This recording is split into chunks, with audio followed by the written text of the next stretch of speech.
our present universe age started with the creation of the 21 Ancients of Days, what event is likely to end the present universe age?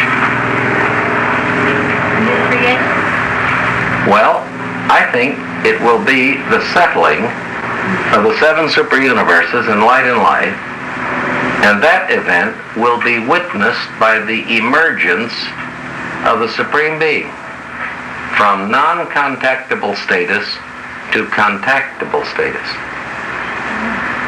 When the Supreme Being has fully emerged, then I think the present universe age will have come to an end. How does the Supreme Being get this experience? Well, let's take Julia's mind that she's so attached to.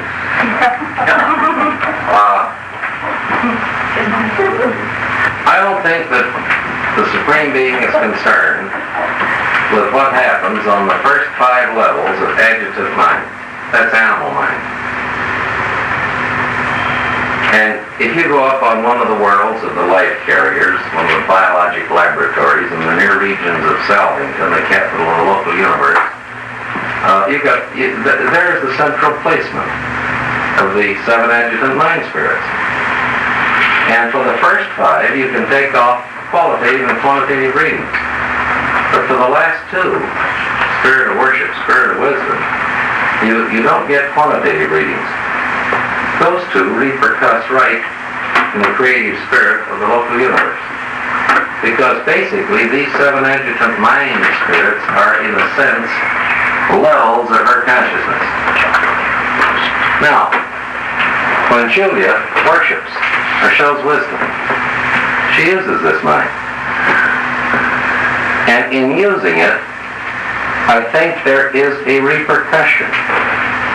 Best illustration I know. I pick a chair up. It's obvious to all of you that as I pick this chair up, my feet push down on the floor of this room with equal force, right? Okay.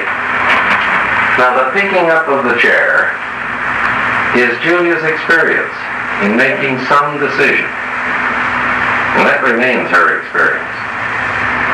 That registers in her soul. Because of the spiritual nature, the adjuster may make a carbon copy. But the down push of her feet on the floor, I think, registers in the local universe mother spirit, and via that point, in the Supreme Being. So that all experience is registering in the Supreme Being.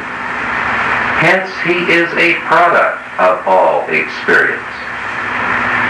Whether it be the experiential nature of a thought adjuster, the experience acquired by the Michael sons in their adventures out here in time and space, the wise acts or one-wise acts of a planetary prince, all of this that's going on in all the myriads of worlds, systems, constellations, local universes, 7 super-universes, the judicial acts of the Ancients of Days, all of the uncounted actions of seraphic ministers, all of this is funneling into and becoming a part of the emerging, evolving, growing, experiential nature of the Supreme Being.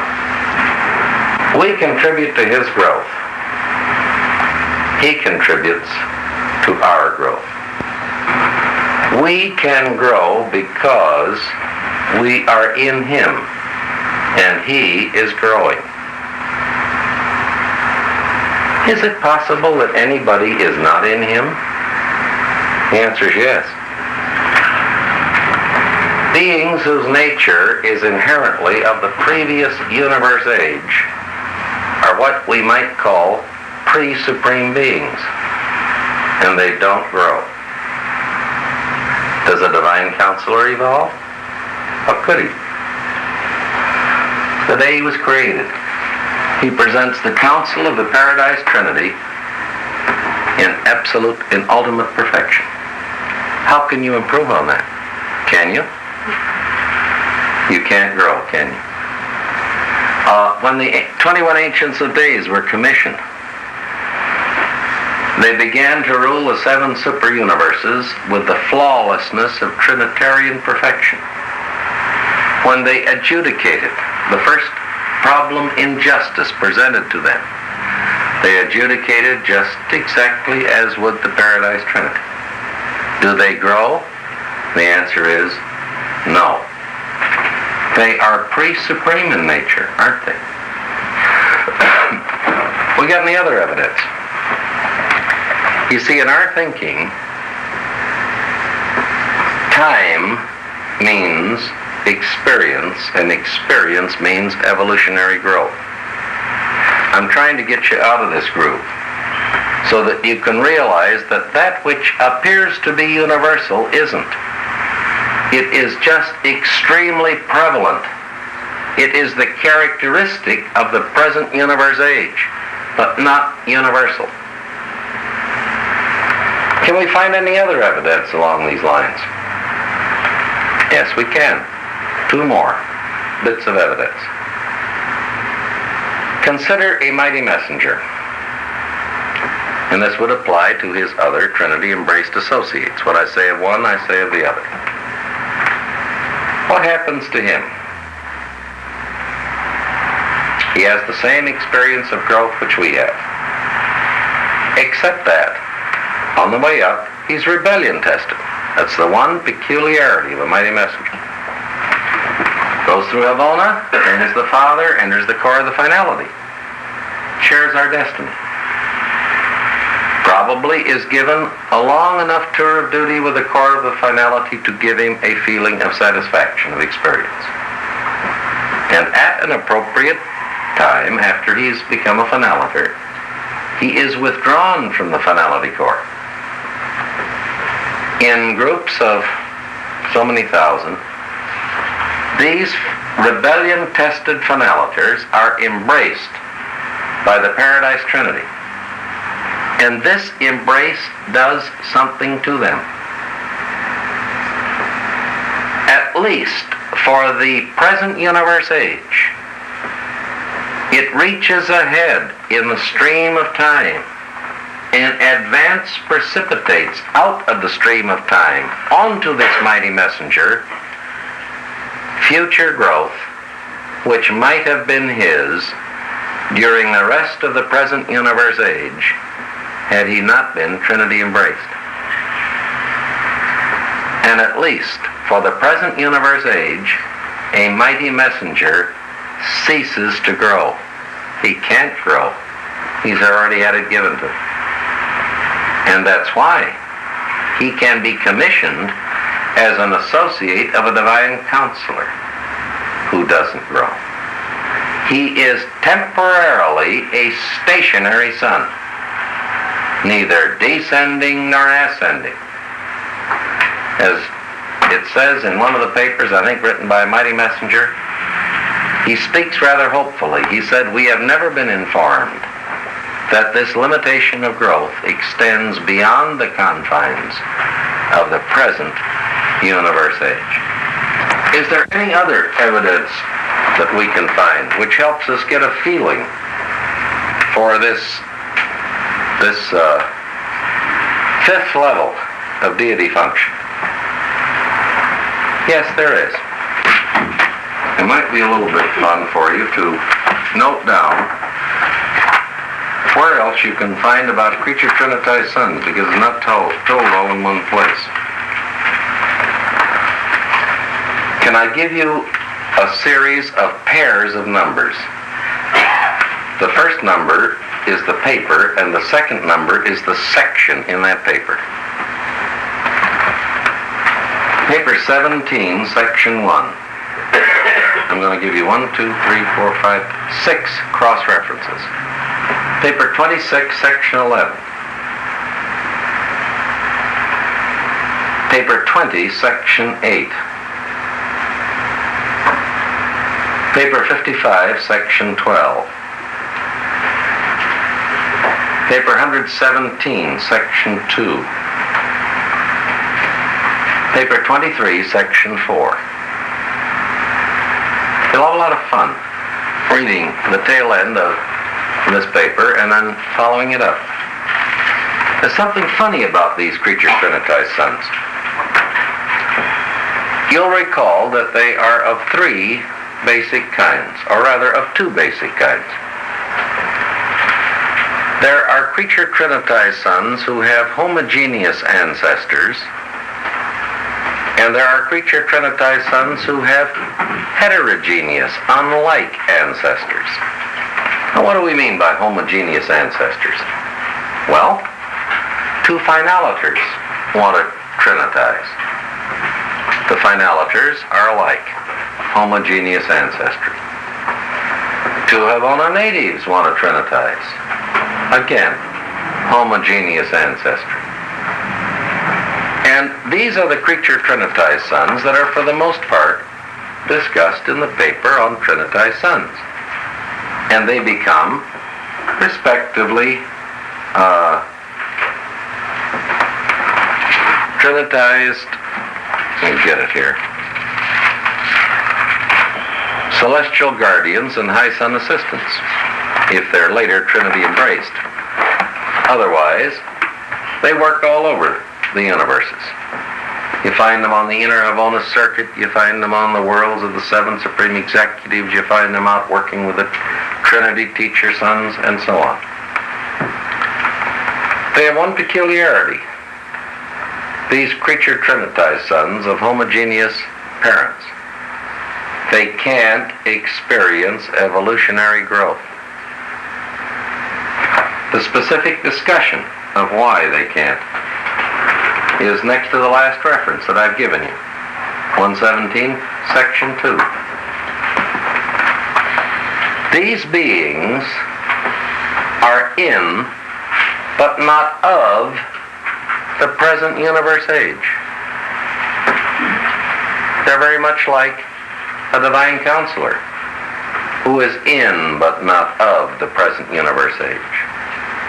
He functions in the seven super universes, but his status is like the preceding universe age, pre-evolutionary. These creature trinitized sons are working in the seven super universes and in the grand universe, but their status is as of the next universe age, which is post-evolutionary. Example,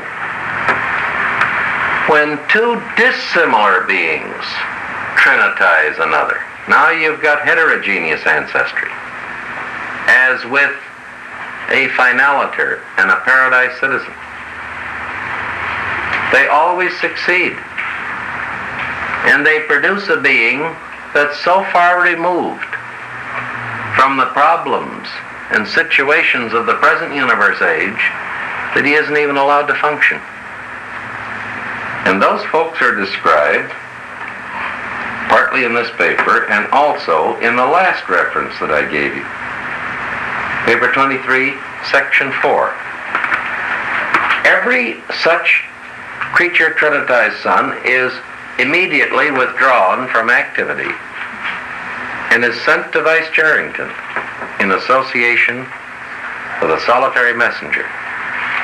And they're held in reserve for activities having to do with the future universe ages. In other words, this whole order of creature trinitized suns represents something which is really germane to the ages of the future, not to the present universe age. These beings are not participating in the growth of the Supreme Being. Hence, the passage of time does not produce experiential growth. They do not change in status. It's kind of hard to get out of that groove, isn't it? To us, and to most beings living in the present universe age, the evolutionary principle applies. Time passes, we grow, we experience, status changes. We grow from babies to children to adults. and on to Merantians, spirit ascenders, finaliters. But that's because we're part of the Supreme Being. And we are participating in His growth as He is totaling our growth. Do you have a feeling for the peculiarity of growth which attaches to the present universe age? You see, the Supreme Being is God as comprehensible to evolutionary creatures. And the kind of a God who has a beginning is the kind of a God we can understand. We are told that as the sovereignty of the Supreme grows, through the evolutionary growth of the 7 superuniverses, and this means that increasingly spirit, in the presence of personality, through mind, is coming to dominate matter. This is the growth of the power of the Almighty. This coalesces. I think of a great river system. I think of I symbolize it as a greater Mississippi River with 7 great tributaries, each representing the coalescing power flow from a superuniverse. And each of these tributaries has its tributaries, which grow smaller and smaller as you go down from major to minor sector, to local universe, to constellation systems and planets, even to us as individuals. We're the rivulets. This mighty inflow of experiential evolutionary power coalesces with the spirit person of the Supreme. And it doesn't do this in the 7 superuniverses. It does it, of all places, on the pilot world of the outer Havona circuit. That's a second change which took place in Havona. You see, Havona is related to the superuniverses as well as the superuniverses are related to Havona. They affect each other. What happened when Grand Fanda arrived? You remember he was the first mortal ascender to reach Havona. And Havona has just never been quite the same since. Just a lot of things happened. Let's take inventory. Until the arrival of Grand Fanda, there had never been such a thing as a graduate guide in Havona. But Grand Fanda was met by the first of the graduate guides, Malvorian, who did greet this pilgrim discoverer of Havona. When Grand Fanda arrived, until Grand Fanda arrived, Havona natives never evolved. But now they evolve. For example, they evolve into the various finaliter cores on Paradise. This is evolution. In each company, in the mortal finality core, there's one Havona native. And they have their own core too. Until the arrival of Grand Fanda and the later appearance of finaliters, Havona natives could never trinitize with ascendant beings, could they? Because there were no ascendant beings available.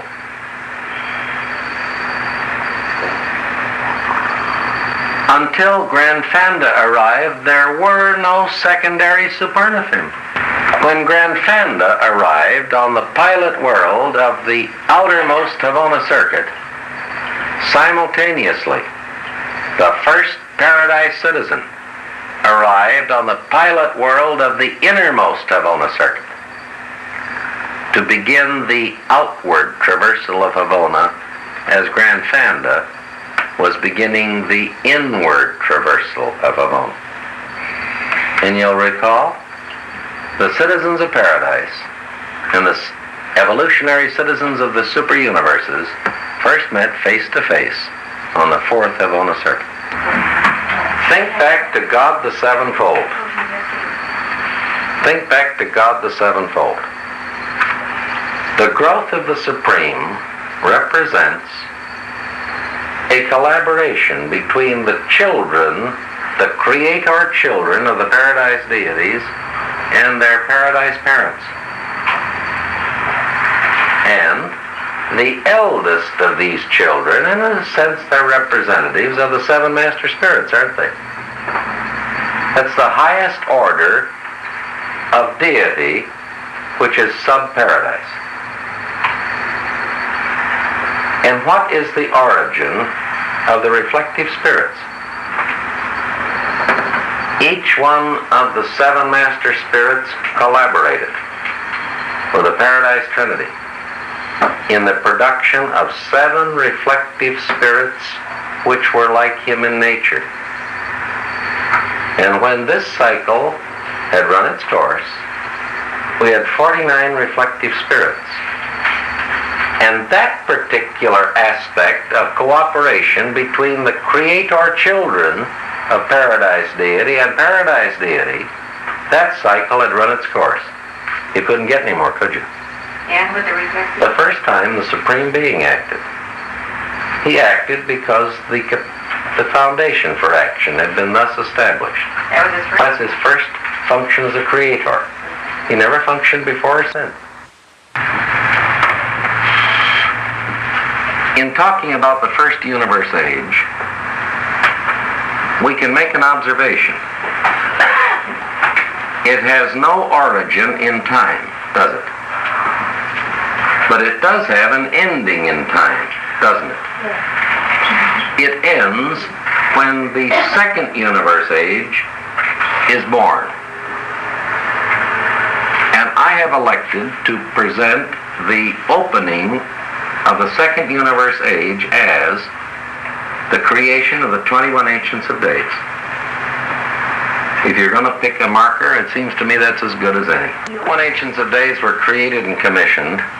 I think this is the essence of the dawn of the present universe age, the second universe age, the age of the 7 super universes. Yes? The Eternals were created with Havana? Yes. So were the Trinitized Secrets of Supremacy. Oh, yes. Eternals of Days means just what the name implies.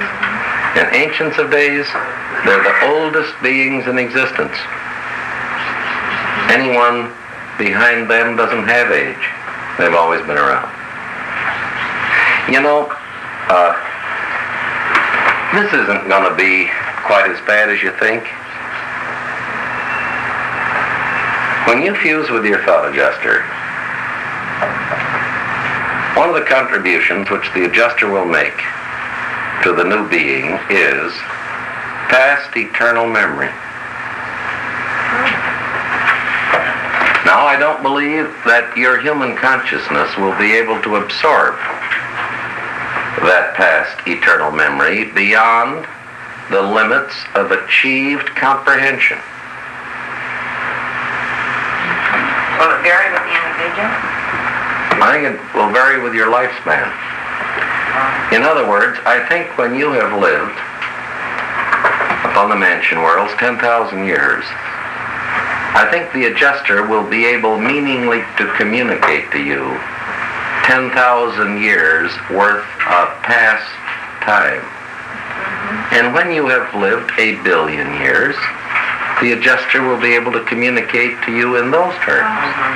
And when you have lived 1 trillion years, you'll be able to go quite a ways back. I've got an absinthe number, very handy. This is a second floor number. When you have lived 1 jillion years, the adjuster will be able to do quite a lot with you. Do you follow me? If your soul were mature, you wouldn't wake up on the mansion worlds, because these are incubating worlds designed to do for premature souls just what an incubation job does for a premature birth in a hospital. Let's go back to resurrection morn. And let's take inventory of precisely what happens. Let's say that, to simplify matters, let's say that you have a personal seraphim. So you make it on the third day. I just don't want to have to deal with a mass of people, see? And you are waking up in one of the private resurrection rooms off the main amphitheaters. And they are getting ready for you. They've got 3 days warning. So the proper authorities go over to the Morantia Quartermaster Department, and they draw out of issue one standard GI form, first stage Morantia, suitable for the type of being that you were. And we can deduce that your new form will be suitable because we're told that non-breathers who survive speak the system language by a modified technique, which means that they do not have breathing forms. This would be too big a shock for them, probably. Your form will be appropriate to what you were. You do it with their hands, I'll bet. Right. This is a standard quartermaster issue Morantia form. Pretty undifferentiated. In time, you will etch your character on this form. It'll be a lot more plastic and responsive than the physical body. In time, we etch something of ourselves on our faces, don't we? Right. That's right. You know, as you grow older, you can't avoid wrinkles. But you got a choice as to which kind. You want the sour kind or the grinning kind. This choice you have. Okay. We now have on, I think of this for some reason, the marble slab. This is an anti-morgue. We got one perfectly still Morantia Quartermaster. The Morantia issue form started dripping. I think it was being pulled out of some pickling deal.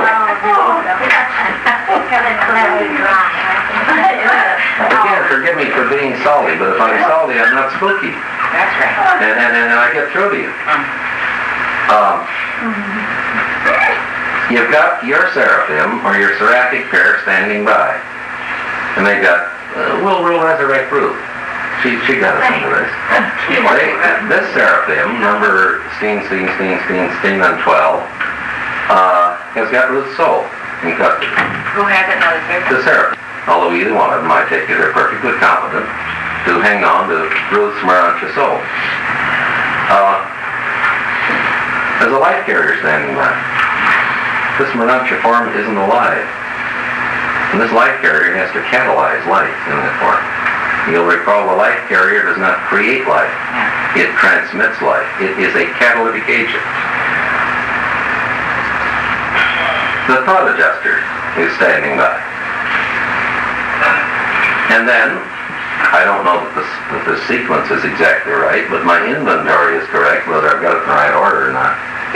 The seraphim deposits Ruth's soul in the appropriate spot in this Morantia body. I think of the soul as belonging somewhere about 1.5 inches just above and behind the eyes. Isn't that where each of you feel that you live? A little above and behind your eyes? Somewhere in that area. All right. They take a circuit of Morantia mind. This is not the 7-adjutant mind. No. This mind is Morantia mind. It's a different... It's another mind endowment of the creative mother spirit, suitable to this level of life. And they encircuit that mind in this Morantia form. Let's start and talk about what that means. Again, I've got a homely illustration. Think of a rope. Put a loop in it. I think of that loop as being the encircuitment of the 7-adjutant mind endowment in Ruth's cortex right now. That's what she's thinking with, I hope. Is it attached to ours and all of them? Into the loop tied to the universe mother spirit on Salvington. As long as Ruth is alive, this living cortex can maintain the integrity of that loop.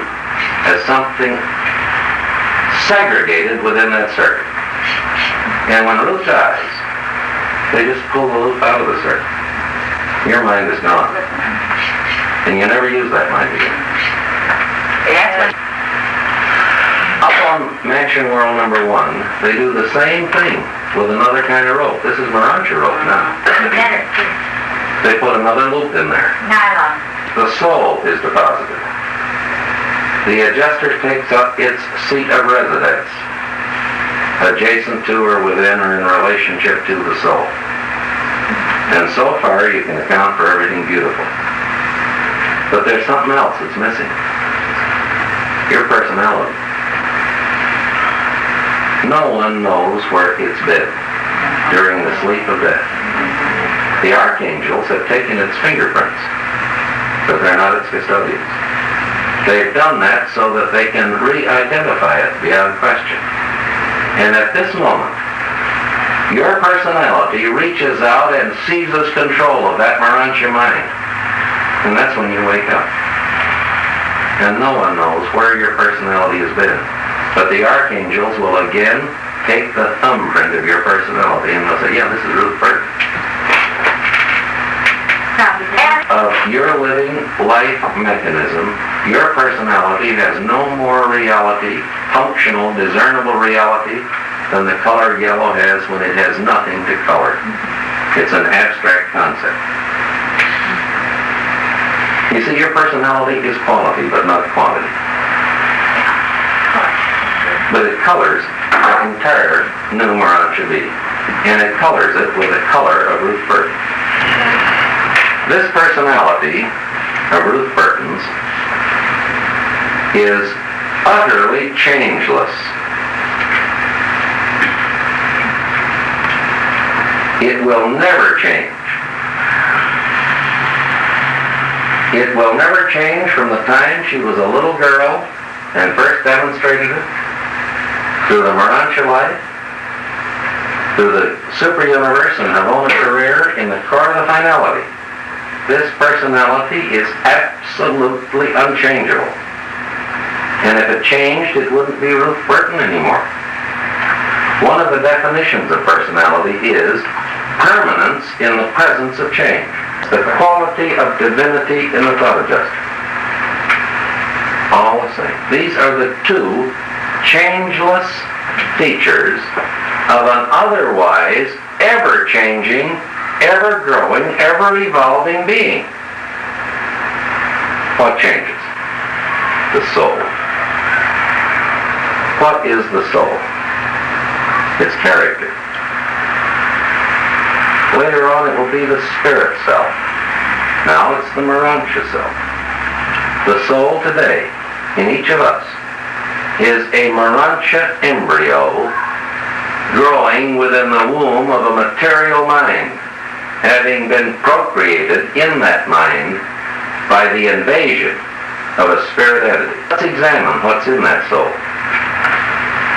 Ruth's character is in that soul. Ruth doesn't take with her this 7-adjutant mind that she's been using.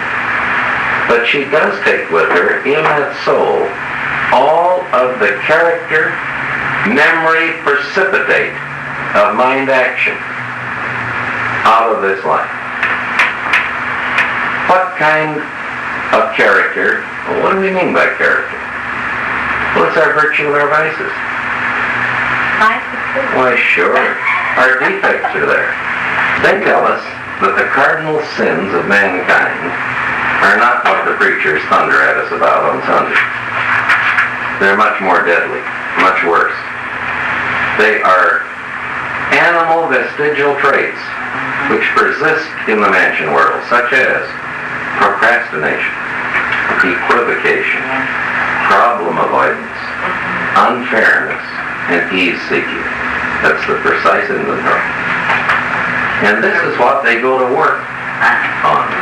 And if we didn't have these defects, we wouldn't go through the mansion worlds. We'd skip them. We wake up on Jerusalem. But we're prematurely born. And we wake up with these deficiencies. And most of the work on the first two mansion worlds Our deficiency minutes have. Wake up on Jerusalem, that what we were saying? We might wake up, yes. So I can dimension and go from there. Wake up with all of the strength of character and all of the weakness of character that we went to sleep with. In this sense, I think the mention worlds are purgatory. Look, I've used this illustration. It's normal for a baby to wet the bed, isn't it? Who thinks anything about it? But let's say that the youngster doesn't get over that, and that this persists, and he goes to college, and he wets the bed in a fraternity house. This is a very humiliating experience, isn't it? Okay, there's a lot of things I think that are perfectly normal in this life. Let's call them animalistic bedwetting. You expect them on the animal level, and we're animals, plus. But if they persist on the mention worlds, how great will be our humiliation.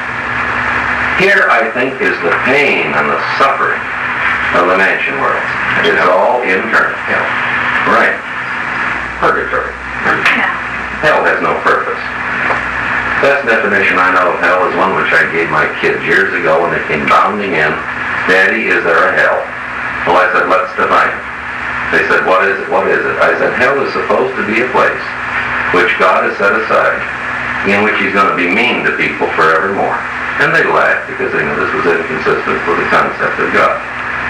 Purgatory. Catholic concept of purgatory has merit because you get somewhere out of purgatory. Hell to me has no merit whatsoever. Okay. I think pain is a good stimulus until you can reach a higher level. Fear is a good stimulus until you can respond to a higher order of stimulus. Don't look down your nose at fear. Why do you look both ways before you cross the street?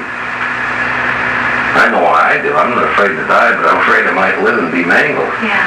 Fear helps me stay alive. And these lower stimuli are valuable until you can respond to higher ones. I think the profit motive is the only one that will work on present-day people. Someday I think it'll be displaced by the service motive. But until then, I'm all for the profit motive. Character then persists. If you were a God-knowing stinker, you'll wake up a social stinker over there. And you'll suffer accordingly. You know, lots of people have known God and been a pain in the neck to their fellow men. They're do-gooders. You know, they're always going around telling you how to reform. There is that memory which constituted a spiritual experience in your life and which is duplicated in the experiential nature of the adjuster. And when the adjuster returns, you immediately have that memory as an active possession. You know about that. You remember about it. There are other memories, though, which were not spiritual experiences. And they are in the soul, but they're dormant until you relearn of that episode.